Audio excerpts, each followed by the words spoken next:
Hey guys, Kadenza here, also known as M. Thank you very much for tuning into another video. Today we're going to be doing a little bit of a channel update slash setup update type video. And I'm going to start off with letting you guys know about a few new things in the setup. And now if you've been following me for the last like half a year or so, you know, it's a new mouse and shit. I've got a new mouse mat. However, there's a few things I haven't mentioned to you guys about the setup upgrades in general. Firstly, as you probably know, I used to have an awful internet connection back in the day, which was like 2 months ago. I used to have an awful internet connection back when I was with TalkTalk and their ADSL service as a fiber, or at least VDSL wasn't available in my area, which isn't full fiber. It's like a hybrid between fiber and copper here in the UK. You basically have like a fiber line running to a cabinet outside your road, to one of them green cabinets outside your road. And then you have a standard copper cable running from the green cabinet to each individual house. I'm pretty sure that's how it goes. And I'm with BT Infinity 2 right now, where I get around 80 download and 20 upload. At least that's what they advertise to me. On speedtest.net I get around 75 down and like 19 up, which is pretty good. I can't complain. A massive upgrade from TalkTalk at least. And I'm going to switch to my streamer now so you guys can see the speeds I was getting with TalkTalk, which are very impressive, you know, for an ADSL service. Really top-notch speeds. Anyway, I was getting around 8.45 megabits, that's not megabytes, down, and 0.85 megabits up, with around 31 ms ping, and this was usually quite consistent, at least in the speedtest.net. However, when you play games, that shit is all over the place. Especially in CSGO, like, goddamn, it would just shoot up to like 90 or something now and again. Well, that was kind of rare though, but still. Very unreliable connection in my opinion. It was an ADSL service, so it was just a copper running from God knows where to your house, and the connection, you know, you wouldn't really expect it to be like mind-blowing anyway, as it was an ADSL service. However, now switched to a VDSL service with BT Infinity 2, and we've seen a massive improvement in speed. Let me just show you what I mean by that. I'm going to run a quick speed test. Okay, and this server, this one took a while last time I ran the speed test in here. In the Leicester server on speedtest.net, for some reason it would show that I have 1 ms ping, which didn't really make too much sense.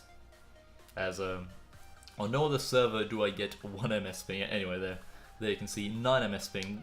That's a little bit more reasonable, to be honest. And I don't know what happened there.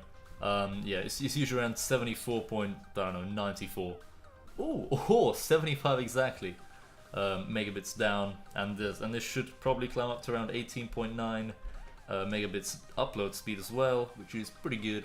I've tried live streaming in the past with this connection, and it's, well, to just put it simply, impossible. At least at a high quality. I mean, of course you can live stream, but it will be a very bad quality. Or if you try to, like, I don't know, stream in, let's say 720p or 1080p on Twitch, your FPS will be, well, at least your audience will be watching like a slideshow basically, because it'll be like 1 FPS, just basically an unwatchable stream. Now when I got switched over to a BT Infinity 2, which was like either a month or two ago, I think early December, late November, I think that was when we switched to BT Infinity 2. It's like I just randomly started live streaming for a couple days. Started off with like 1 to like 5 viewers simultaneously. Back when I was playing Mountain Blade Warband, just for fun. Just like chilling on there, playing that a little bit. You know, didn't really get many views. However, when I started playing a bit of CSGO, we got like up to 12 views simultaneously, and like the chat was active and stuff, and that was actually a lot of fun. Because like I wasn't doing it for like, I don't know, just like views or anything. I was just like trying to test out BT Infinity 2 and see if it was possible. And it turns out you don't need anywhere near 19 megabits upload speed to stream at, like, you know, high quality on Twitch. Because I'm pretty sure I was like streaming at 1080p, 30 FPS, like 3500 bitrate, I think. I think it was something like that, through OBS to Twitch. And it was pretty good. I mean, like, I opened up the stream myself while I was streaming. It just like checked the quality and stuff, and I gotta say it was pretty good. And I'm pretty sure I was only using around like 4 to 5 megabits upload speed, and like my ping would stay very low in CSGO and stuff. It's pretty good. Now when I play on CS:GO, like I'm not sure where all the matchmaking servers are hosted, but I get around, I guess 40, 30 ping. 30 if I'm lucky. I think it's going out to like 25 on time. However, if I play on like Faceit servers, and they're like dedicated servers all around the world and stuff, you can choose what server you want to play on by voting. I'm pretty sure it got to as well as like 15 or 10. It was pretty good. Yeah. So the ping, big improvement. The download speed, big improvement, and the upload speed, pretty big improvement as well. It used to take me around, like, I'll switch to another tab right now. I'll show you guys some of my more popular videos. This one was 21 minutes long, and I'm not sure how the hell I even got it up on time. But because it's a 21-minute long video, and I recorded it all on my phone, so like the quality on my iPhone 5S is not very good.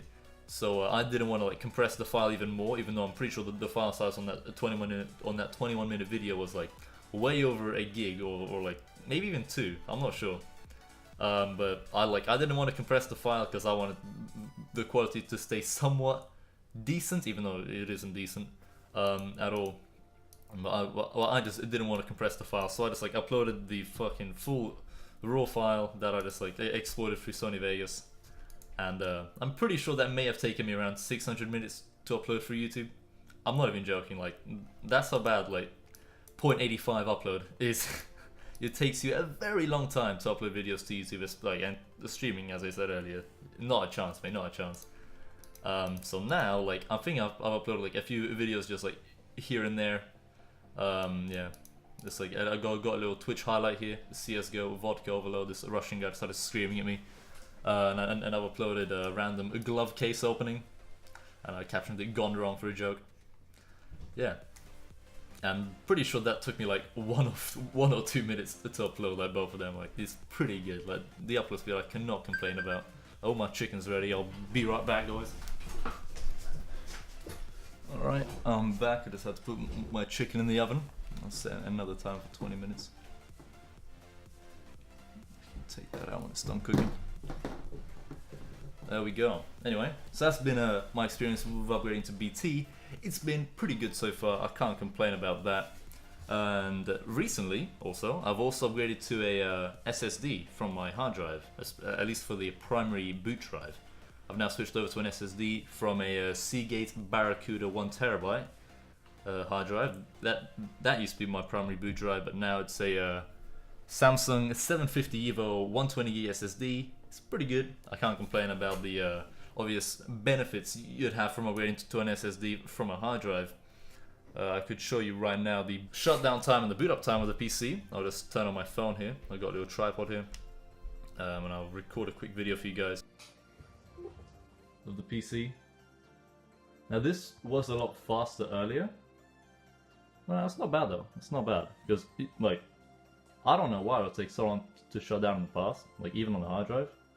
God damn, it'd be like a good minute or 2 of it just shutting down there. Yeah, the PC's turned off. Now, and I can probably add like a timer or something. Yeah, it's booting up now. Now I had to configure my monitor as well, since for some reason this one would act as like the main BIOS monitor. Like when you boot up, like the Windows logo would pop up in there, and like, the BIOS was there. So it was pretty much like acting as the primary monitor, even though it's the secondary monitor. There you go, we're back in Windows. And just gonna quickly load up a bunch of startup programs. If you're wondering what I have as startup programs, by the way, so I'm not task manager and show you guys. There we go. Like, I've actually added some custom ones myself, but these aren't all of them. I've added a few through a task scheduler. I've got SpeedFan, I've got Corsair Link. Oh, sorry, you guys can't see anything. I've got SpeedFan, I've got EVGA Precision X that just loaded. SpeedFan is pretty good. I can control all these individual fans on the PC. I've got 2 Corsair, these 2 right here, 2 Corsair SB120s, PWM fans. And they're connected to the H100i V2 liquid cooler, or the all-in-one liquid cooler for my CPU. The temperatures are very nice, very nice. Much like, if you guys have been following me for a while, you probably know that I used to have a a Gucci Intel stock cooler with this i7 CPU. My god, when you would render a video, you would have a choice between like a blender, like the sound of a blender, because like you could crank up the speed of the fan and it would just become so loud, it's unbearable. God. Or you could you know, not crank up the speed of the fan and then your CPU would hit like 100+ degrees and just start killing itself, which is nice. So right now we're running at around 41 Celsius on Core 0. That usually drops down, but then again, if you see here, I've got 5 fans being controlled, even though there's 6 in total, but I've got 2 connected through like a PWM fan splitter connected to like one of the ports on my motherboard. So there's basically 2 fans up front. I can even take up the front of the case for you guys, show you. It's very easy to take off. Just rip off the front side panel and a little dust filter right here. That probably needs a bit of cleaning. Let's take you guys back. We got 3 120 fans from NZXT. These come by default with the NZXT H440 Wide Edition case. If you guys are wondering what this PC case is, and by the way, this is an upgrade from a Zalman Z11 Plus, which I can show you guys as well. So that's sitting right here. I've got the Zalman Z11 Plus case here. This was showcased in my setup videos back in 2015, late 2015. This is the case I used to have, and I did mention I'm going to be switching to a new case, and I thought I was going to be buying the black one, the black H440 from NZXT. However, I ended up going with the white one. I think it's a pretty good contrast to the setup. I mean, I personally think it's a very nice case, especially with these new Corsair fans. AF is an airflow edition fan instead of the SP, which is static pressure, as it is mounted to a radiator for the liquid cooler. That's just a regular AF 140 fan from Corsair. Like this one at the back is like 15 or 16 pound alone, and like these two could cost around 25, I think, because they're the PWM fan edition, I guess. There you go. But I mean, the case is generally quite silent. That's like the main thing I've been trying to improve lately, is like the loudness of the case. Like I'm not sure if you guys can hear if I just stay silent for a little bit.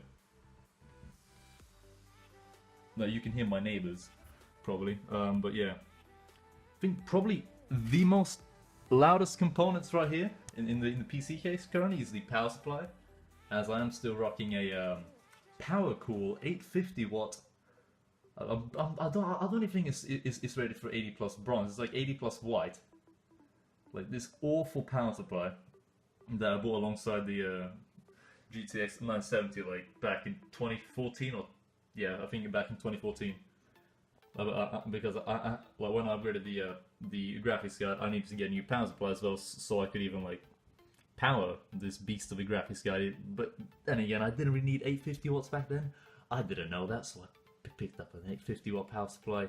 It's a non-modular power supply. The cables look kind of ugly, but yeah, the main problem with the power supply is it may blow up at some point. I know, and at one point it almost did. At least I thought it did. It ended up being a let me just show you back around back, a faulty like cable. What is that? The 3-pin power cable that connects to your power supply. Yeah, that ended up dying, and I ended up getting a minor heart attack there. It's like for the whole PC just got fried because my power supply died. Thank God that didn't happen. It was just like a faulty cable. So I ended up just buying like a couple new cables from eBay, and that ended up doing the trick, I guess. Everything's back to normal now. I mean, the PC does blue screen occasionally. Just I'm guessing that's just like a software error with Windows or some shit.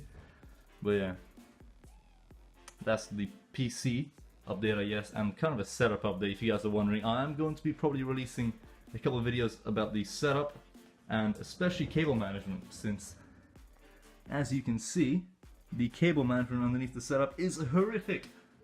Also, I might be doing a couple tests between the BT Smart Hub browser, because that goes around like £85 retail, or like £120 depending on where you look, to be honest.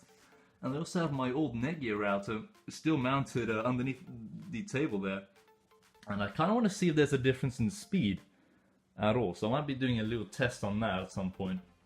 So yeah, I've got like a couple of video ideas for 2017. Sorry, we're in the new year now. So I've got a couple of video ideas I might make in the future. But anyway, here's the setup update for now. Hopefully you guys have enjoyed watching this. I guess this has been a little bit a channel update or a setup update type thing. So I hope to see you guys soon again, and thank you very much for watching. I'll see you guys next time. Bye.